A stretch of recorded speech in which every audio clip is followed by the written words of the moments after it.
রবি মৌসুমে যে তরমুজটা আবাদ হয় এটা সেই তরমুজই আর কি। এই তরমুজগুলো বেশিরভাগ রোপণ করা হয়েছে আর কি জানুয়ারি মাসের লাস্ট উইকে এবং ফেব্রুয়ারির প্রথম এবং দ্বিতীয় সপ্তাহের ভিতরেই। তো এই তরমুজগুলো 70 থেকে 75 দিনের ভিতরেই আর কি উঠে যায়। আপনারা জানেন যে ওয়াটারমেলন একটা মানে হাই ভ্যালু ক্রপ। এই ফসলটা চাষ করে খুব অল্প সময়ের ভিতরেই কৃষকরা মানে অনেক লাভবান হতে পারে। দেখা যাচ্ছে কেউ কেউ 10 লক্ষ 12 লক্ষ টাকাও লাভবান হয়েছে, এমনও কৃষক আছে। তো এইখানে টিএসপি, এমওপি, তারপর পটাশ, জিঙ্ক সালফেট এই সারগুলো দেওয়ার পরে কিছু জৈব সার দিয়ে মাদাটা খুব ভালোভাবে প্রস্তুত করে মাদায় 10 থেকে 15 দিনের চারা রোপণ করা হয়।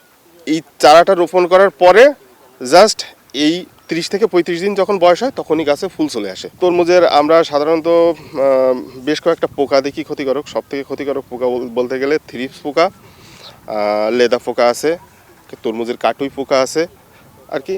এইগুলোই কি জাস্ট আর খুব বেশি একটা পোকা নাই।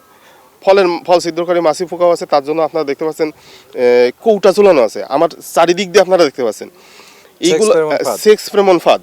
এই সেক্স ফ্রেমন ফাঁদগুলো কিন্তু আমরাই কৃষকদেরকে দিয়েছি আর কি। এখানে কৃষকদেরকে 50 গ্রাম করে বীজও দেওয়া হয়েছে, রিজেন 2 এর বীজ।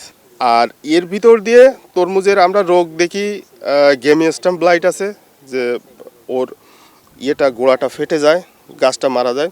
তরমুজের ঢলে পড়া রোগ আছে।